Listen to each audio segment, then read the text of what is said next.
तो हेलो दोस्तों, कैसे हो आप सभी। तो जैसा कि आप लोग देख पा रहे हैं GS गोलू सर की क्लास।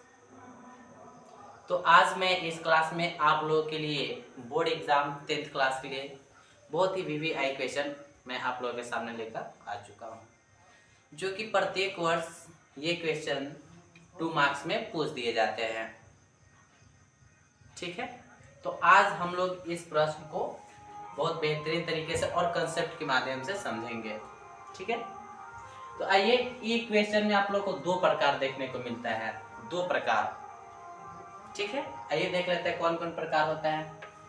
दशमलव के जस्ट बाद सभी संख्याओं पे रेकरिंग हो, दशमलव के जस्ट बाद सभी संख्याओं पे रेकरिंग हो तो प्रकार 1 कहलाता है। ये हो गया, ये जैसे कि ये दो क्वेश्चन आपका हो गया प्रकार 1। ठीक है, और ये देखिए, ये आपको नजर आ रहा होगा कि दशमलव के जस्ट बाद किसी संख्या पे रेकरिंग हो और किसी संख्या पे रेकरिंग नहीं हो। ठीक है, जैसे यहाँ पे देखने को आपको मिल रहा होगा कि 2 पे रेकरिंग है, 1 पे नहीं है, 3 पे रेकरिंग है, 5 पे नहीं है। तो ये आपका प्रकार 2 का क्वेश्चन है, प्रकार 2 का। तो अब आइए प्रकार 1 और प्रकार 1 को समझने का क्या अर्थ है। तो जैसा कि हम लोग जानते हैं कि प्रकार 1 में कभी भी गुना होगा तो एक बार गुना होगा और हमारा सॉल्व हो जाएगा। प्रकार 1 के क्वेश्चन में हम लोग को ओनली एक बार गुना करना पड़ेगा और प्रकार 2 के क्वेश्चन में हम लोग को 2 बार गुना करना पड़ेगा। ठीक, आइए कुछ और इसके टिप्स जान लेते हैं। जैसे रेकरिंग का अर्थ क्या होता है। तो रेकरिंग का अर्थ होता है कि वो जिस संख्याओं पे रेकरिंग हो वही संख्या बार बार रिपीट करना। ठीक है, जैसे दे रखा है 0.6 पे रेकरिंग। ठीक है, यानी इससे क्या पता चल रहा है कि 0.666666। 1.2 पे रेकरिंग का क्या अर्थ है, 1.22222। 0.16 का अर्थ क्या है, 0.161616। ठीक है, यानी जितने भी संख्याओं पे रेकरिंग है वो संख्या बार बार रिपीट करेगा। रेकरिंग का अर्थ यही होता है। तो आइए ज्यादा देर ना करते हुए अपने टॉपिक को स्टार्ट करते हैं और सॉल्व करते हैं।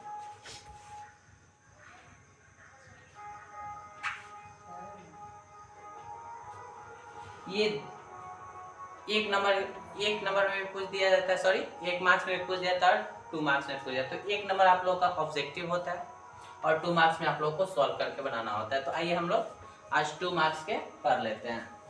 यानी यहाँ से हम लोग को 2 मार्क्स एकदम क्लियर, एकदम 2 मार्क्स एकदम सीधा पॉकेट में कस लेना है। ठीक है, तो आइए इसे भी हम लोग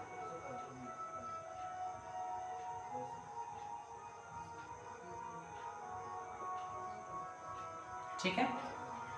तो इससे आखिरकार हम लोग सॉल्व कैसे करें। तो सॉल्व करने का बहुत ही जबरदस्त तरीका है। आइए एक एक पॉइंट को आप लोगों को अच्छे से समझाते हैं और आप लोग अच्छे से समझिएगा इसे। तो क्या करना है कि सबसे पहले लिखेंगे माना x इक्वल टू 0.16 पे रेकरिंग। यानी कैसा भी सवाल हो, सबसे पहले हम लोग को स्टेप 1 में ये कर लेना है, मान लेना है। माना x इक्वल टू 0.16 पे रेकरिंग, यानी जो संख्या, यानी जिस संख्याओं को p बाई क्यू के रूप में लिखने के लिए दे रखा है उसे हम लोग x मान लेंगे। तो इसे हम लोग क्या मान लिए, x। एक लाइन और बढ़ते हैं, लिखते हैं या x इक्वल टू 0.161616 ... ये आप लोग को समझ में आया होगा। ठीक है, यानी क्या करेंगे, तो या इसे हम ऐसे भी तो लिख सकते हैं ना, x इक्वल टू 0.161616 ... अनंत। यानी ये रेकरिंग का अर्थ ही होता है कि जितने संख्याओं पे रेकरिंग लगा उसे बार बार रिपीट करना। तो इसे बार बार रिपीट हम करवा दें, यहाँ पे आप कितना भी लिख सकते हैं अनंत तक। इसको समीकरण 1 हम लोग फुट कर लेंगे। अब क्या करना है, अब लिखना है समीकरण 1 में दोनों तरफ, समीकरण 1 में दोनों तरफ कितना से गुना किया जाए, तो थोड़ा सा ध्यान दीजिए। दशमलव के बाद कितने संख्याओं पे रेकरिंग है, दशमलव के बाद कितने संख्या पे रेकरिंग है, तो 2 संख्या पर। तो 2 संख्या रहे तो 100 से गुना करना होगा।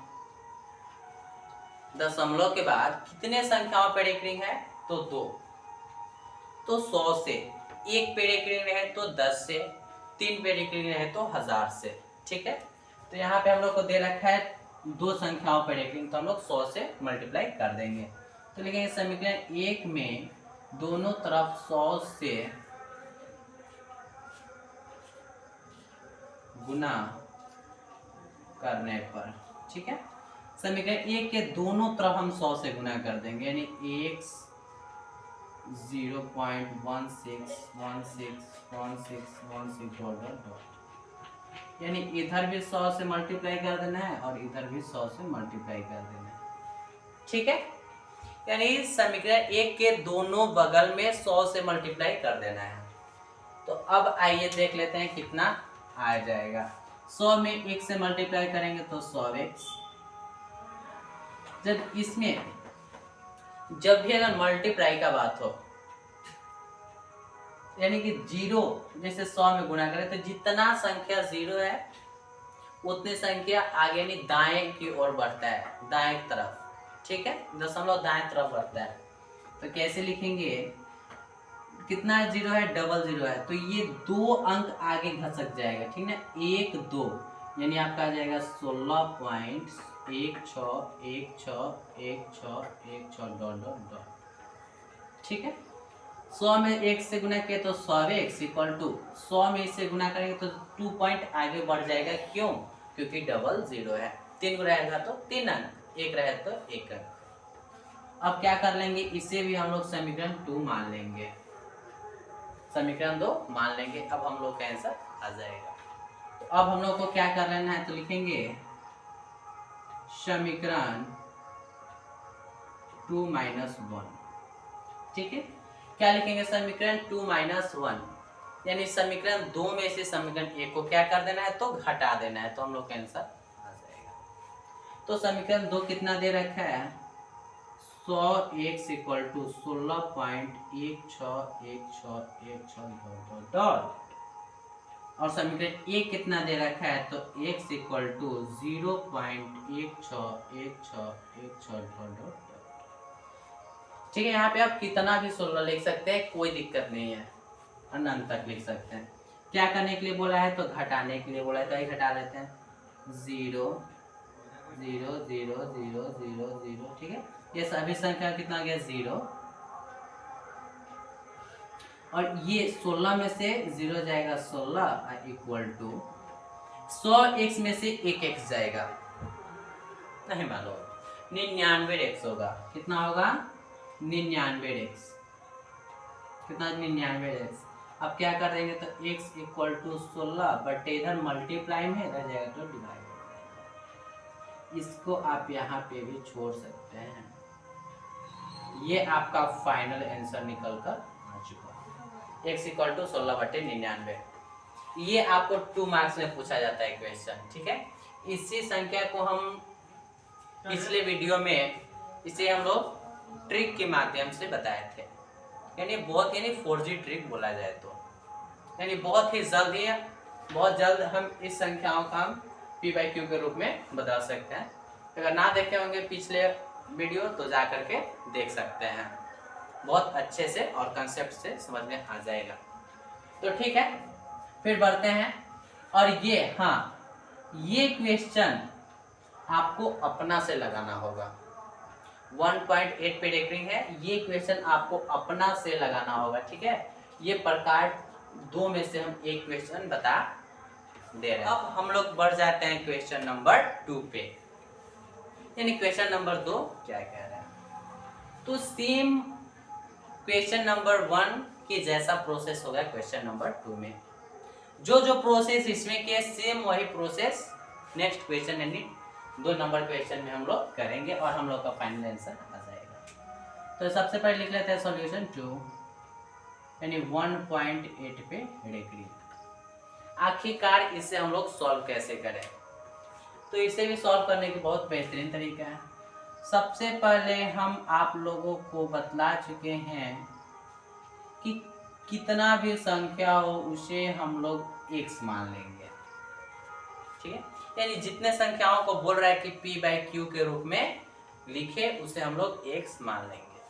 तो इसे आइए हम लोग x मान लिए, या करके हम लोग ऐसे लिख लेते हैं x = 1.8888 ...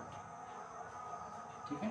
ये भी आप लोगों को समझ में आया होगा बहुत ही अच्छे तरीके से, क्योंकि हम बता चुके हैं पहले कि जितने संख्याओं पे डिक्रीजिंग हो वो संख्या बार बार बार बार रिपीट करती है, ठीक है। तो देखिए बार बार रिपीट यानी अनंत तक रिपीट करेगा, इसका कोई और अंत नहीं है। अब क्या करना है, अब क्या करेंगे, लिखेंगे समीकरण 1 में दोनों तरफ, समीकरण 1 में दोनों तरफ 10 से गुना करने पर, अब आप लोग सोच रहे होंगे कि उसमें 100 इसमें 10 से गुना क्यों किए, तो आइए इसे हम लोग समझा देते हैं। सॉरी आप लोग नहीं, हम समझाते हैं। तो क्या करेंगे, दशमलव के बाद किसने संख्याओं पे डिक्रीजिंग है 1, तो 10 से मल्टीप्लाई होगा। 2 संख्याओं पर डिक्रीजिंग है तो 100 से गुना होगा, ठीक है। और 3 संख्याओं पर डिक्रीजिंग है तो 1000 से मल्टीप्लाई होगा। तो अब हम लोग इसमें कितना से करेंगे मल्टीप्लाई, तो 10 से करेंगे। तो आइए कर लेते हैं x = 1.888888 यानी दोनों तरफ हम लोग को 10 से मल्टीप्लाई कर लेना है, ठीक है। तो इसे जब मल्टीप्लाई करेंगे तो कितना आ जाएगा 10x = हम लोग जानते हैं कि अगर इस ऐसी संख्याओं में मल्टीप्लाई करते हैं जिसके अंत में कितना हो 0 हो, अंत में नहीं, जैसे 10 100 1000 हो, ठीक है। तो जितना 0 रहता है उतना पॉइंट आगे बढ़ता है यानी दाएं तरफ, ठीक है। तो कितना हो जाएगा यहाँ पे, तो 18.8888 ... ठीक है। कितना आ जाएगा, तो देखिए 1 0 है ना, तो दशमलव 1 अंक आगे खसकेगा राइट साइड, ठीक है। तो ये खसक गया आगे, तो कितना आ गया, तो 18.8888, इससे हम समीकरण 2 मान लेते हैं। फिर लिखेंगे समीकरण 2 माइनस समीकरण 1, समीकरण 2 माइनस 1 समीकरण 2 में से एक को घटा देते हैं। तो समीकरण 2 में से एक को घटाएंगे, तो आइए देख लेते हैं हम लोग का फाइनल आंसर निकल कर कितना आता है, डॉट डॉट अनंत तक।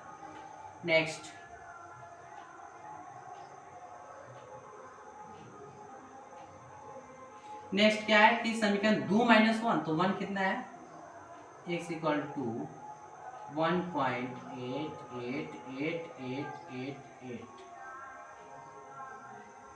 घटा दीजिए तो सभी संख्या आ जाएगा 0 0 0 0 डॉट डॉट डॉट कर सकते हैं। ये आ जाएगा आपका 17 = 9x। 10x में से 1x जाएगा तो 9x। अब क्या कर देंगे, तो x = 17/9, ये हमारा आंसर निकल कर आ गया। यानी ये हमको बोल रखा था कि p/q के रूप में बदले, तो p/q के रूप में हम लोग चेंज कर दिया, यानी कि 17/9, ठीक है। तो आई होप आप लोग को ये सभी क्वेश्चन आप लोग को समझ में आ रहा होगा, और ये निश्चित 10th क्लास बोर्ड एग्जाम में आप लोगों को पूछा ही जाता है। तो इस क्वेश्चन को आप लोग बहुत ही जबरदस्त तरीके से और कंसेप्ट के माध्यम से इसे आप लोग को सेटिंग कर लेना है, ताकि 10th क्लास बोर्ड एग्जाम में ना छूटे, है ना। तो इस क्वेश्चन का शॉर्ट अगले वीडियो में हम इसके पिछले वीडियो में हम बतला चुके हैं, उससे जाकर के आप लोग सीख सकते हैं। तो चलिए फिर मिलते हैं नेक्स्ट वीडियो में। और हाँ, इस वीडियो को आप लोग लाइक और शेयर करना ना भूलें और सब्सक्राइब करना तो भूले ही ना। ठीक है, फिर मिलते हैं नेक्स्ट वीडियो में।